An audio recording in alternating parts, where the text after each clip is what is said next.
Aizputs ebreju kapos šajās dienās skan zāģu un cirju skaņas, dzirdamas latviešu, vācu un angļu valoda. 3 valstu – Vācijas, Austrijas un Latvijas jaunieši 10 dienas cītīgi strādā kapos, lai sakoptu tās teritoriju un apzinātu vēsturiskās liecības. Klauss Peters Reks ir teologs un ticības mācības skolotājs Vācijā. Viņš ir arī biedrības LOT vadītājs, kas nodarbojas ar Eiropas seno ebreju kapsētu atjaunošanu, iesaistot šajā darbā jauniešus. Pirmkārt, ir ļoti jauki, ka vēsture atgūst savu patieso seju.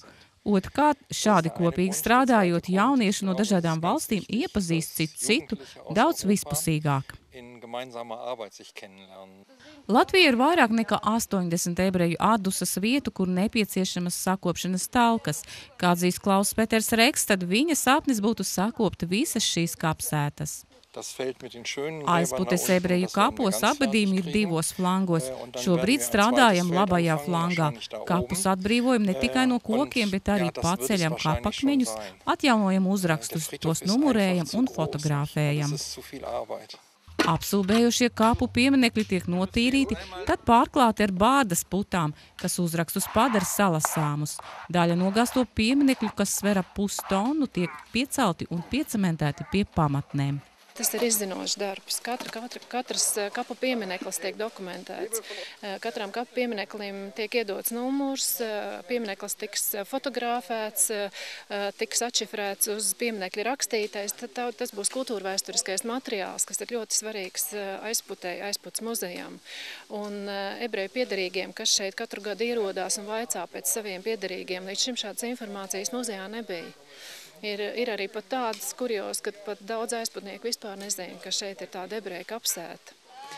To arī paši talkas dalībnieki vācieši teica, kad jautājot pēc ebreju kapsētas, viņiem tiek parādīts pilnīgi cits virziens, ja viņi tiek sūtīti uz Misīnkalnu kapiem. Tā kā es domāju, visādā nozīmē tas ir ļoti svarīgi.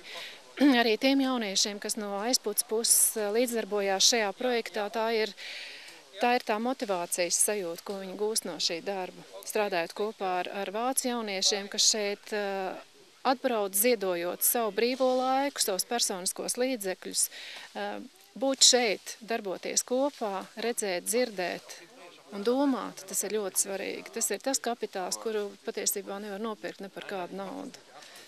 Meitenes gan ar kapļiem, mačeti un grābekļiem cenšas atbrīvot no zālēm un koku atvasēm aizaugušās kapu kopiņas.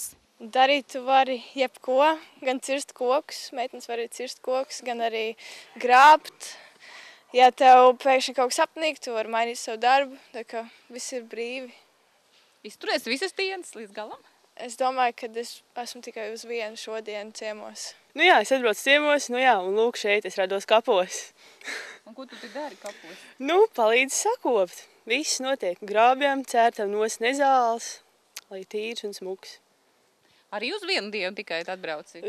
It kā nē, tad redzēs, kā būs. Varbūt es šeit rīt atrodos.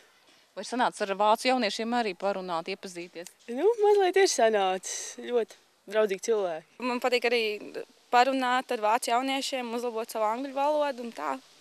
Interesanti. Ko tu dari šeit kapos? Kādas tavi darbiņi, ko tu esi paveikusi jau? Es cērtu mazās kļaviņas nost, kuras tejas augušas un ir liekas ar mačeti. Un tad es tīru kapakmeņus no sūnām, esmu tīrījis un tā cenšos palīdzēt, ko vajag.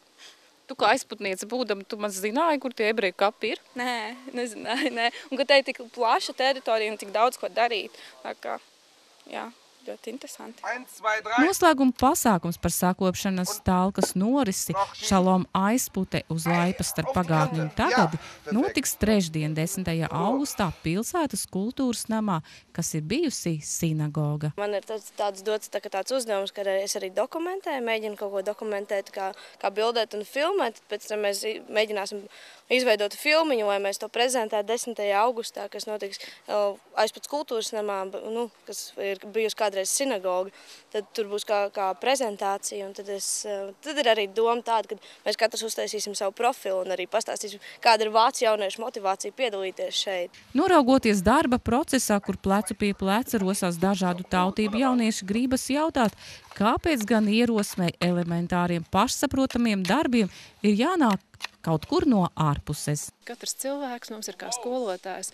Varbūt šie cilvēki, kas šeit ir 11 jaunieši, mums ir kaut kādā veidā aizputes sabiedrībai, aizputes iedzīvotājiem, jauniešiem kā skolotāji, lai parādītu to, kas ir svarīgs, par ko ir jādomā un kas ir jāsaglabā, ar ko mēs esam īpaši. Ar to mēs mēdzam uzsvērt, ka aizpute ir savulaik bijusi ļoti ebrejiska pilsēta, bet kuras ir tās liecības, kas par to liecina?